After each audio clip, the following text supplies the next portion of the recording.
I'll tell you the story that I just discovered myself.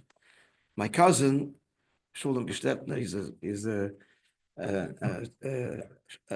Koch, Skvera Chassid, Vara Meyid, and he kochs in stories, and the good name is very musical. So he sent me a text the other day, the story of Anim Zmiris. Who composed the song? He knows the story that Rebbe told the Nigun, but who composed the Nigun? So I did a bit of research, and I find out like this. The Rebbe didn't say. The Rebbe told the story of a Polish Chassid. You know the story of Anim Zmiris. The Rebbe told the story of Simchas Torah Tafshin Chal Beis, and I'll tell you, you're going to remember that they came to Shul Yom Kippur morning. The Chazan, the Shamash came to open up the Shul, and there's a Yid there still in his talus. He hadn't broken his fast. The Rebbe said he was dancing around the bima, singing Anim Zmiris. He couldn't tear himself away. They just look at the translation.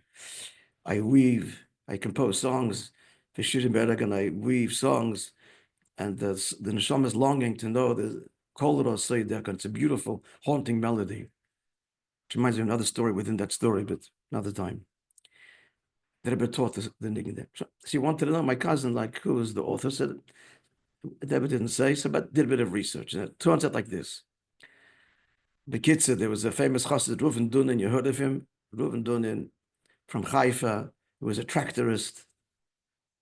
He was a great soul, this guy. They wrote a book on him, Vistik, of his story and his Fabrengens. His Fabrengens were unique. And he came to Kvachabad in the Lameds, tutored by Shlomo Chaim, famous mashpia, I don't know if it's and yet's the right word, the Deir Ashvi, the Rebbe told him to come anytime into the room, knock on the door. When you weren't here. Yeah. Yetzi Fabrengen, it's his uncle, right? Yeah. We heard. Yeah. I didn't know that. Backstory about him. Yeah. Just look at the guy's face, it's a beard. Anyway, the book, they should translate it. Anyway, so Reuven Dunin, he was there in 770 when the Rebbe taught this Nigun. So apparently, in Yechidus, after Simchas Torah, he asked the Rebbe, he asked the Rebbe the story behind the Nigun. And the kids of the story is like this. The author of this Nigun was a wealthy fellow. Oisher, it seems it is in Poland. The Rebbe said he was a Polish Chassid, so assume it's happened in Poland. And Shabbos, he had a minhag that he would go for a stroll in his estate, I guess. Shabbos, they're enjoying Shabbos, thinking. And he comes to the edge of his estate that borders the estate of the Poritz, the local noble, who is the landowner really of the entire area. And he hears wailing and crying. So he comes in, then he sees there's a small disheveled house. And a woman is sitting there, Yiddish mama with children, they're crying. What happened? Their father, no one owned land, everything is rented, belonged to the Poritz. This is the feudal system. And he defaulted on his payment. And as you know, cast into a pit. And the person languishes there too. So after Shabbos, this touches his heart, obviously. He's got to help this Yid. So he approaches the Poritz, he finds out how much is the man in arrears. It's going on for who knows how long. He said, patience and let it go. It's an astronomical sum. It's a huge amount. He's decided Pidyon Shvurim is going to help. It turns out that he literally has to sell his estate, which he does, and comes to the Poritz. Here's the money. The next day, the next night, he has a dream. And this Yid, who he had redeemed, had died that day.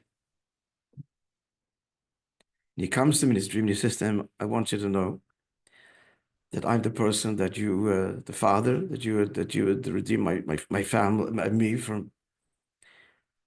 And I was from the tzaddikim Nistorim, from the hidden tzaddikim.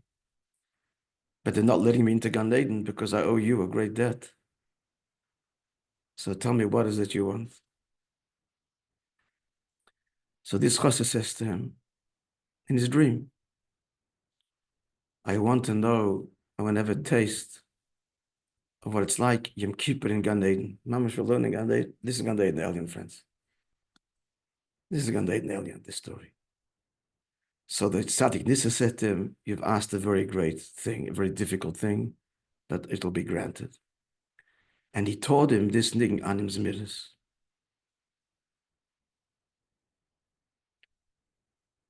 When he awoke, he forgot the nigun. Remember the dream, but couldn't remember the nigun. It came that Yom Kippur. Now he's no longer the Gvir. And like it used to be, I remember such people, Yom Kippur, stand by the wall. That's it for the 26 hours virtually. And he's davening. That he's pouring out his heart to the Eibush. He's davening at the end, Matzoy Yom Kippur. Matzoy Yom Kippur. The nigun comes to him. He recalls the song. And this was the nigun that he was singing a whole night.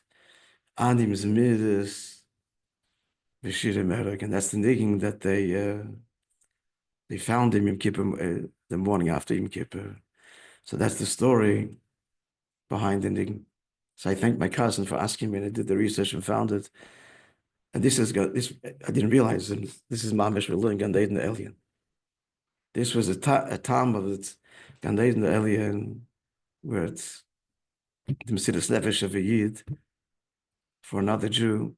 And what is he asking? Every part of the story is so exquisite.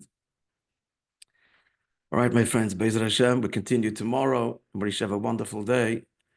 And Mesidas Tovos, and these days should be transformed into Yemei Sosin V'Simcha U'Moedim Tovim. Amen.